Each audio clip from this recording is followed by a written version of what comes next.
Good evening, government people. It's cold in my area today. I'm back. Last week I published a written endorsement of Mr. Dawa of the UDP as my pick in the upcoming presidential elections, which I do in less than 3 weeks now. And as I promised, I'm back to do an audiovisual version of that endorsement. And what I would do is I would do this in segments. I go down the list of the president's candidates, and for each of the candidates, I would tell you what I believe are the pluses, the positives that each of these candidates bring to the table. And of course, I will start with the first five, and I will end up with Sadawa, and I'll tell you why I think he's a better candidate. He's a better candidate for the presidency than the previous five. And so, if you follow my writings in the last 20-something years, whatever, you would notice that whatever my prejudices are, you don't have to guess.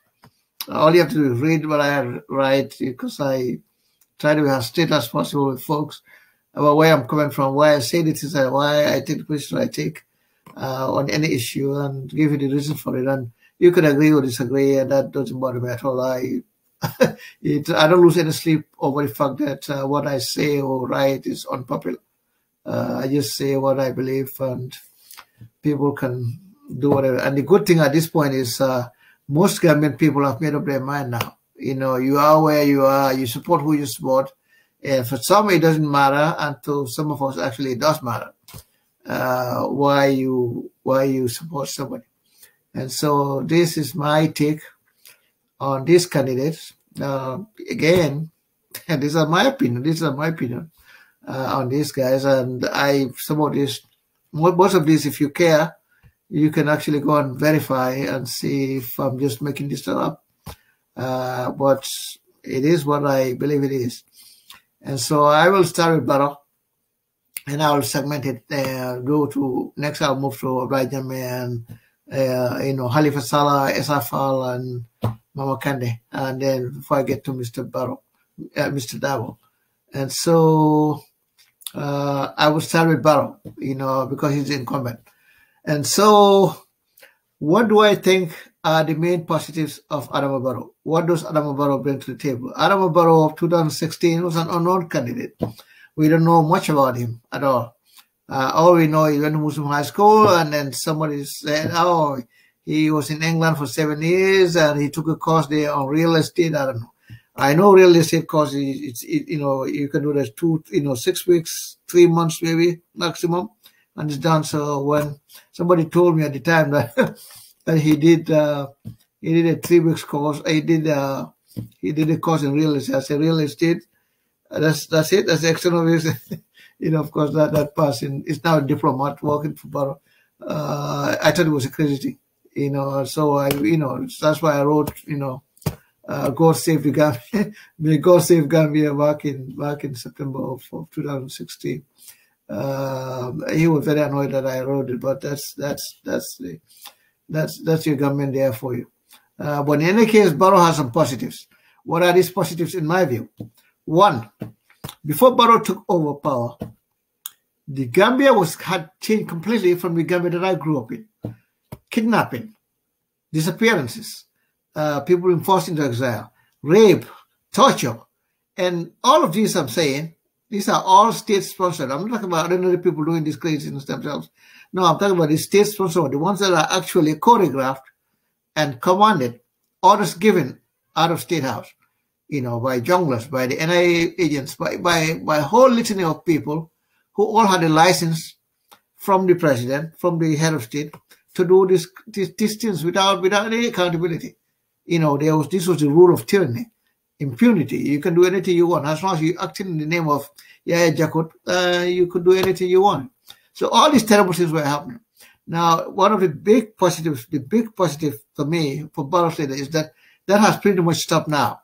Okay, we don't hear of these everyday kidnappings, disappearances, tortures on the NIA, people being forced into exile. All those things have pretty much stopped. Even the regular, hire and fire and the continuous thing, ministers been dismissed after weeks on the job. All those things have stopped. This is a very good thing. That's Barrow's being positive to me. The second positive for Barrow is this, he's very lazy intellectually, very lazy. This is not somebody who reads anything, okay? But one of the things he's done, which is very good, is because government is a continuum, okay? The projects were started on the Jawara that were never implemented by the PPP government. Big plan, Lamakoto Pasamas Road, the Senegambia Bridge. 1978, Jawara went to France to meet the French president about those things, and they were raising funds even back then. Sekou Touré came to Gambia. He was in Pakalene. When I was in Pakalene, February of 1978, Touré was there. That's the first time I saw him live. Manju was, we were school kids then. And then he gave a speech and all those. And they were talking about this OMVG thing because Guinea is the source of the River Gambia.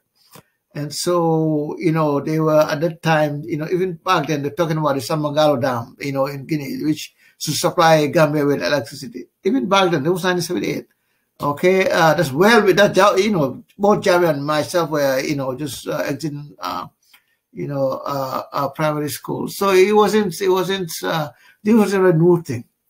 So Javi inherited that project from Jawara, and he started work on it. And of course, when he kicked out, the project was just less than halfway done. And Barrow came in and he continued the plan, he finished it. And then Lamankoro Passam was the same thing. We talked about for 30 years, they never, did it. Jakut came, same thing, played games there for 22 years. He never did it. But, when Barrow came, the fund was already available, and then they continued, they did it. And they did 2 other bridges in the upper river area. These are very good things that Barrow has done. These are the positive about. Now, I can't find anything else that I can say about Barrow now. So I'll go to the negatives, which are more pronounced. My first problem with Barrow, which I think is very dangerous for the country, is Barrow sees the presidency as a hustle. You see, young Adam Barrow, after graduating Muslim High School, living at Muslim High School, went to Germany. And in the 80s, this was, but from the mid-80s, 85, 86 to 90, governments were going to Germany like crazy. It was fast money. They come and they started langers. I had classes, I had school with friends who went, and 2 years they come. They come with 2 cars, 3 cars. They were not making it, they were not sweating. They were selling drugs. They were selling cocaine to Germans. The Germans didn't understand, Africans much. And so it was easy for them to fool them. And so there were a lot of them. Most of them are all broke because, you selling cocaine, you start sniffing cocaine, and the cocaine gets back to you, So we had a lot of government, hundreds of government youths went there. Barrow is one of them. He went there, and of course, it didn't last too because you got to be smart to stay ahead of the police. And Barrow, we all know now, is not a particularly bright individual. And so Barrow got deported. Well, that fast mood mentality, that fast thing, tough thing, is still in Barrow. And Barrow literally sees our government, the presidency, has an opportunity for him to make money quickly. And we see manifestation of that, which is why we have the second negative, which is the state capture.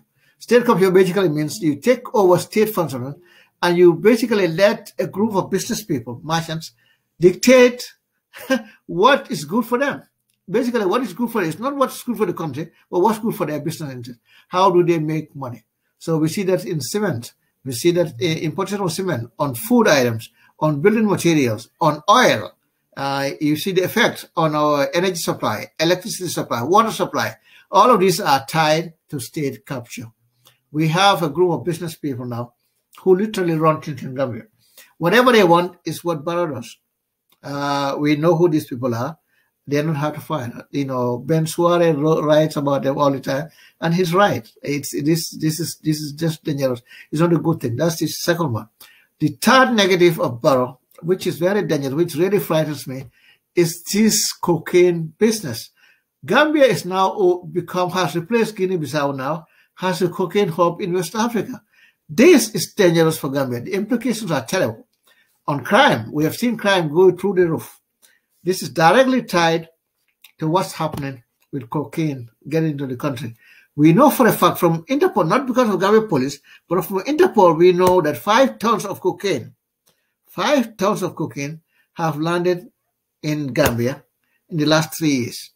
Okay? The government has been lying to Gambian people about this. Nobody has been arrested or prosecuted for this.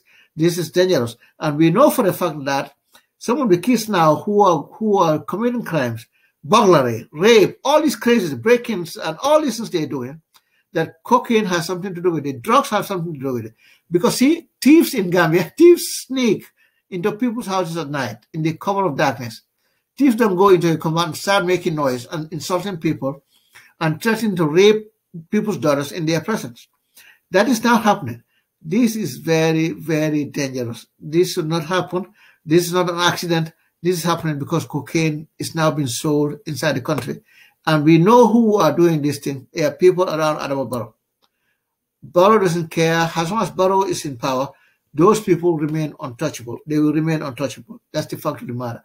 All this camouflage they're doing, all this talk about arresting somebody or chasing after somebody is nonsense. It's never going to happen. As long as Barrow is in power, these people are safe. They will continue to import guns into our country. They will continue to import cocaine into our country. And so now we have a criminal narco state, basically, because the people selling the cocaine, bringing cocaine into Gambia, are people who have lunch and dinner with Adama Barrow at State House. If you're a Gambian, you all have to do make a few calls and you know who these people are. So he's a terrible man. He needs to go. The fourth one, if you need any more justification, you look at our diplomatic passport. They really, we're now on the list of countries that Europeans have flagged for having suspect diplomatic passports. And that's because a cartel within this presidency was busted 3 years ago for selling our diplomatic parties to Eastern European crooks. This is crazy. This has never happened in our history. This is crazy. Yahya Jacob with all his craziness never did this kind of things. And yet Barrow is doing this. And hasn't done anything about it. All we hear just lies and lies and lies. And then the fifth negative is the injection of tribalism again in Gambian politics. This is an old thing. It was there in the 1960s, actually. In the Penjai, Jawara contest of 1960 and 1962, tribalism was a big part of it. So what used to be said, on the political platforms in Barrow was this. Mr. Njai, of course, is kind of contradictory. In that the private Penjai is more likable than the public Penjai. The private Penjai was the one that took care of Davo and Lalo Samate and several other boys from the provinces. But the public Penjai was saying a lot of crazy things, really, really incendiary tribal things. And and he had the support of Barrow generally. His demand I had a friend when I was going to school who lived on Dobson Street, and we would go to the and then one of the old ladies, and then one day we went there for lunch break, and he said something, and the old one said, Jai, Mosukaron 10, but Mosukaron 10, but I didn't know what the hell that was at the time. But the old lady said that. So he had, Mr. Jai had a lot of support there. And that was just the environment. But in any case, Peña couldn't act on the things he was saying. Even if he meant what he was saying publicly about Xhosa people, he never had the political power to do it. The Ajami had the power to do it, and he did. He acted on this. This is why it became public policy. Literally, it became anti-Manikalism. What became this the money phobia thing became public policy. It just became of the different governments that the Ajami had. Basically, if you want to advance forward, you all you have to do is show him that you hate Manika people. This was it. And like you had, cabinet ministers, doing things and saying things that were just very ugly. And of course, now there are a lot of people who really want to forget that. They want to pretend that none of that happened. And part of the reason that you see a very polarized electorate is because of that fact. And so, but in any case, you go to the 6th point, the crime is now out of control. Corruption is out of control because Yahya Jammeh, for all his craziness, he was a very corrupt man. He was stealing our money left and right. He was raping women. All these things we now know for a fact from the two commissions we had. But the one thing he had going for him was the fear factor. People were terrified of offending Yahya Jammeh. Nobody wanted to offend him because he will lock you up quickly. If you do say, he was the only one who can steal. So anybody else who steals, without his blessing, you get humiliated and you return to mile to his hotel, 5-star hotel. And that was there. That fear factor is no longer there. So people steal left, right, and center now. It's like fufu, right now going on. Fufuro. People are just grabbing and just grab anything they can take. Ministers are doing it. We've seen all kind of things happening with the Chinese there, with foreign businesses, Senegalese businessmen. A lot of crazy stuff is happening there. This should not happen. When you look at what's happening in our commerce, you see what's happening with the fishing industry. You see what's happening with the foreign exchange market. All these things, basically validate this rumored, much talked about state capture that we have in the country. This is dangerous. This is not a good thing for the country. And so this is a man that really needs to be separated from the presidency. He needs to be ejected as quickly as possible. He's not the right man for the job. He's doing a lot of crazy things that really we could do without.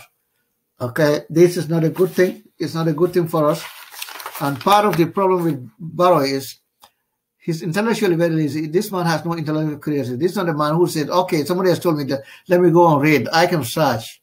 I'm the executive now. This is my government. I'm going to find out whether what this man is telling me makes sense or not. You see, one of the things, when I met Barrow, one of the things that struck me, and I told some of his aides soon after all, when I met Barrow, the day I met Barrow, there was a rumor in Gambia. Somebody had spread the rumor in Gambia that Yahya Jammeh had a stroke, and he was flown out of Equatorial Guinea to a hospital somewhere, North Africa or somewhere.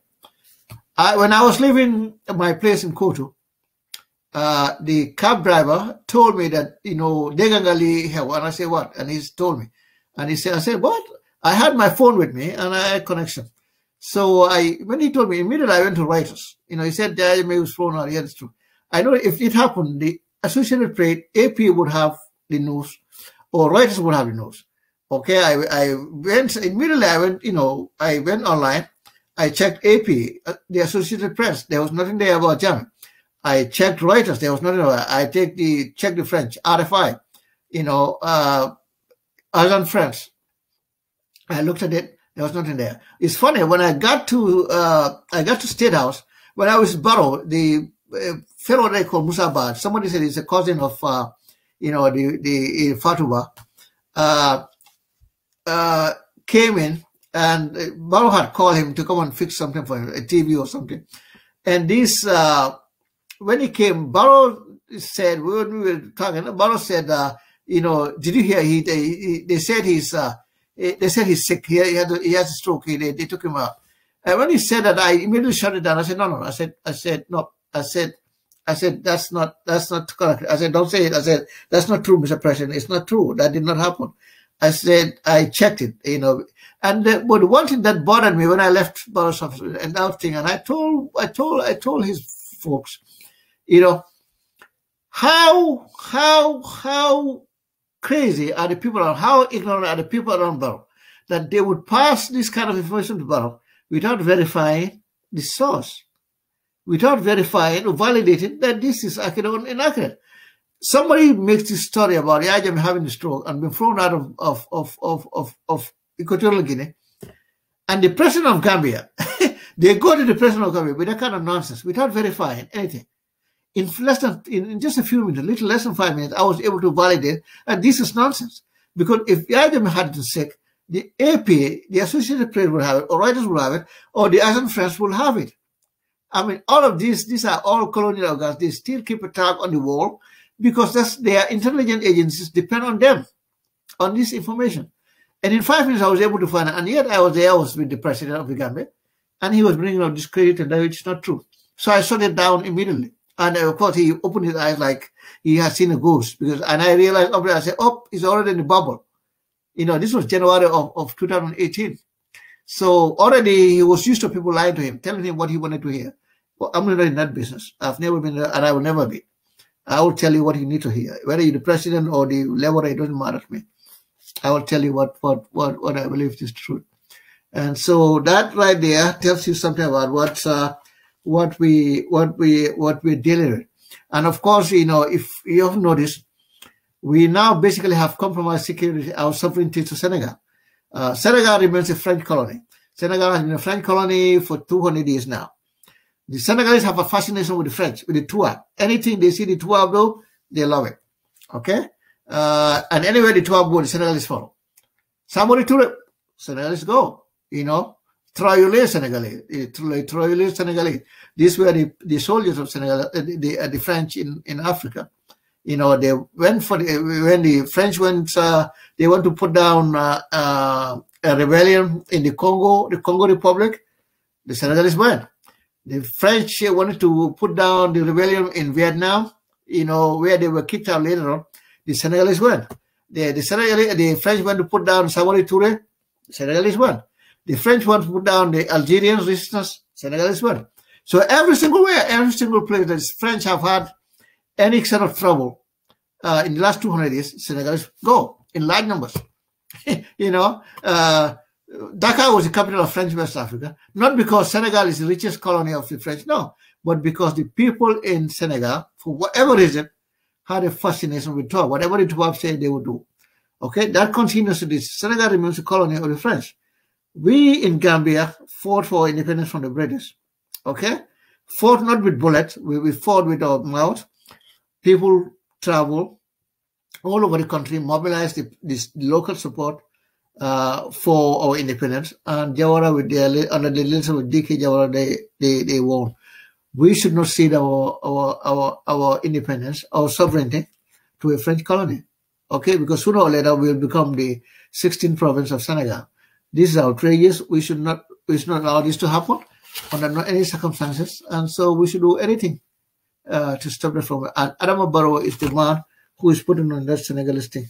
And so the last point is that, which is a very negative thing, is we are seeing a slow return of political vendetta.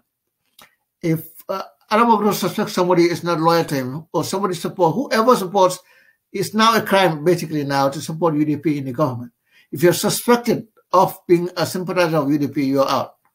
I mean, this is crazy. With Jawara, we had some faults, but following, political persecution was not one of them. And so here, this was Yaya Jaku's thing, and now Barrow is bringing this thing back gradually. And that shouldn't be no surprise, because the NIA, Jammeh's NIA, remains intact. The people who were kidnapping and raping people and doing all this, they're still very comfortable at the NIA. I mean, it's just crazy. It's, no reform in the police, no reform in NIA. It's just crazy. The security reform is a joke. So why is this man running for office again? I can't imagine. So I know there are people who are obsessed with Hussein Dabo. It's like the whole contest is not between the interest of Gambian people and Adama Barrow's incompetence and corruption and madness. Is either Barrow or Hussein Dabo. And they say, oh, Hussein Dabo is so terrible, so terrible that they would rather have Adama Barrow. This is crazy. It doesn't make any sense. There's no facts behind this thing, and I'll get to that eventually. But no, Barrow is a bad choice for us at this time. Unless we are desperate, I don't see any reason why anybody who's sane would want to vote for Adama Barrow. He's the wrong person for the job, and Gambian people need to really understand what is at stake. We don't need our kids to be selling their bodies because they are cocaine addicts.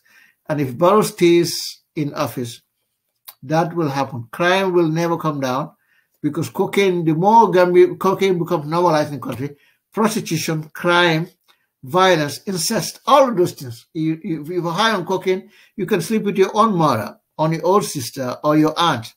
Rape and crime and violence, deaths, destruction, all these things are there. And one of his associates importing guns into Gambia. Supposedly they are for game, for hunting. Do we have any animals to hunt in Gambia now? This is crazy. So government people, wake up. This man is not a good person. He shouldn't be the president of the country. And I think we've seen enough in the last 5 years to know he's the wrong person. All right. So I'll move to the next candidate. Thank you.